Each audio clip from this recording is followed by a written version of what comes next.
خواجہ غریب نواز جب نئے نئے آئے نا اجمیر شریف میں تو خیمہ لگایا ہوا تھا خواجہ غریب نواز نے. خیمے میں خواجہ غریب نواز عصر سے لے کر مغرب کے وقت تک روتے رہتے تھے. ایک نوجوان اجمیر سے باہر گیا ہوا تھا پڑھنے کے لیے, کچھ عرصے کے بعد واپس آیا اور اس خیمے کے قریب سے گزر ہوا اور گزرا تو رونے کی آواز آئی. فوراً دیکھتا ہے کہ خواجہ غریب نواز رو رہے ہیں, ابھی غیر مسلم ہے, اسلام قبول نہیں کیا. فوراً گھر جاتا ہے, ماں سے پوچھتا ہے, ماں یہ مسلمانوں کا گرو کیوں روتا ہے, مسلمانوں کا بابا کیوں روتا ہے؟ میں ہر روز گزرتا ہوں, عصر سے مغرب کے مابین جو وقت ہے یہ روتا ہے. ماں نے کہا جاؤ اس سے پوچھ لو کیوں روتا ہے. وہ نوجوان خواجہ غریب نواز کے خیمے کے اندر آیا, کہا بابا میں ہر روز یہاں سے گزرتا ہوں, آپ کے رونے کی آواز آتی ہے, بتائیے آپ کیوں روتے ہیں؟ کہا جاننا چاہتے ہو میں کیوں روتا ہوں؟ میں نے ایک مدت اپنے مرشد کے ساتھ گزاری ہے, مرشد کی خدمت میں گزاری ہے, مجھے اپنے پیر کی یاد رلاتی ہے, پیر کی یاد رلاتی ہے. میں عصر سے مغرب کے وقت تک اپنے مرشد کی یاد میں روتا رہتا ہوں. اس نوجوان نے کہا اچھا میں نے تو سنا تھا کہ انسان کو جب درد ہوتا ہے, تکلیف ہوتی ہے تو تکلیف انسان کو رلاتی ہے, آپ کو تو محبت ہے,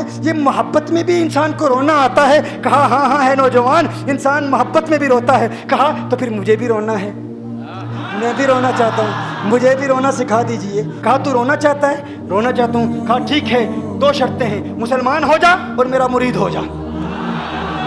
کہا میں ماں سے اجازت طلب کروں گا.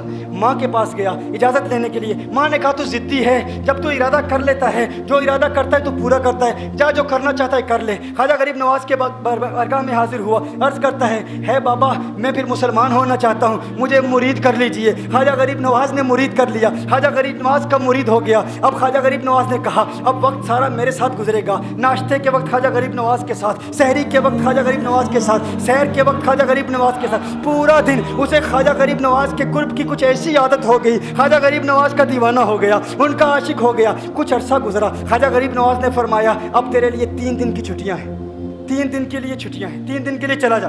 اس نے کہا مسئلہ ہی کوئی نہیں, ایشو ہی نہیں, پرابلم ہی نہیں, ٹھیک ہے 3 دن کے لیے چلا جاتا ہوں. اب جب 3 دن کے لیے گھر گیا, کہا 3 دن کے لیے تو اب مجھ سے ملاقات نہیں کر سکتا, مجھ سے ملنے کی اجازت نہیں ہے. اس نے کہا ٹھیک ہے نہیں ملوں گا. گھر گیا, پہلے دن جب گھر گیا یہ وہ نوجوان تھا جو 3 روٹیاں کھایا کرتا تھا, آج ایک لقمہ بھی نہیں کھا پایا, ایک لقمہ بھی نہیں کھا پایا. اسے کچھ ہو گیا, کہہ رہے مجھے کچھ ویکیوم سا محسوس ہو رہا ہے, کچھ دل میں کمی سی محسوس ہو رہی ہے. یوں وقت گزرتا گیا, رات کا وقت آیا, آنکھ نہ لگی, سو نہ پایا, مکان کی چھت پر چلا گیا. ماں نے دیکھا بیٹا چھت پر کیوں چلا گیا؟ ماں چھت پر جاتی ہے, بیٹے کیا ہوا؟ کہا پتہ نہیں ماں, میں تو فوراً سو جاتا تھا, آج نیند بھی نہیں آ رہی, آج کھانا بھی نہیں کھا پاتا. ماں تو چلی جا. ماں چلی جاتی ہے. یوں جب سحری کا وقت ہوتا ہے اس کی آنکھوں سے اشکوں کی برسات جاری ہوتی ہے, اس کی آنکھوں سے اشکوں کی برسات جاری ہوتی ہے. وہ رو رہا ہے, اس پر رکت تاری ہے. ماں آتی ہے, بیٹے کیا ہوا؟ کہا ماں مجھے پیار ہو گیا ہے, ماں مجھے محبت ہو گئی ہے, ماں مجھے عشق ہو گیا ہے. جا غریب نواز کے پاس, کہا مجھے بلا لو.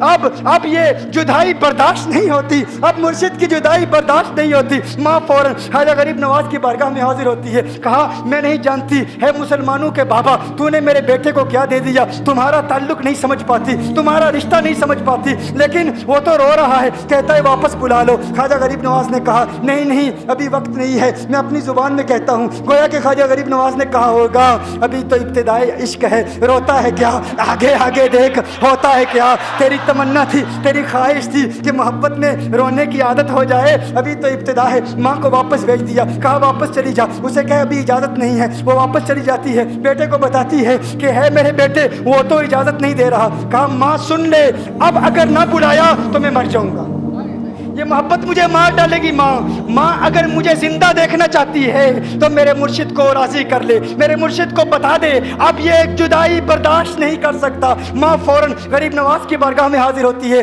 کہا ہے غریب نواز کرم فرمائیے, مجھ ماں کی تمنا ہے, مجھ ماں کی آرزو ہے, وہ مر جائے گا. کہا ماں کی تمنا ہے, تیری بات مانتا ہوں, جا اسے واپس بھیج دے. وہ فوراً بھاگتا ہوا خواجہ غریب نواز کی بارگاہ میں حاضر ہوتا ہے. اس وقت خواجہ غریب نواز اپنے مریدوں کو درس دے رہے ہیں, ایک مجمع لگا ہوا ہے. وہ فوراً خواجہ غریب نواز کے دروازے پر کھڑا ہوتا ہے اور پھر مرید یہ منظر دیکھ رہے ہیں. خواجہ غریب نواز کو دیکھتا ہے, خواجہ غریب نواز اسے دیکھتے ہیں. وہ میں نے کہا تھا نا نگاہ مست ملائی تو میں پلا کے اٹھے, جہاں وہ بیٹھ گئے میں قدا بنا کے اٹھے. خواجہ غریب نواز نے اس کی آنکھوں سے آنکھیں ملائی اور پوچھا اب پتا چلا محبت میں رونا کیسے آتا ہے, اب پتا چلا. اس نے کہا ہے غریب نواز کرم فرمائیے. فوراً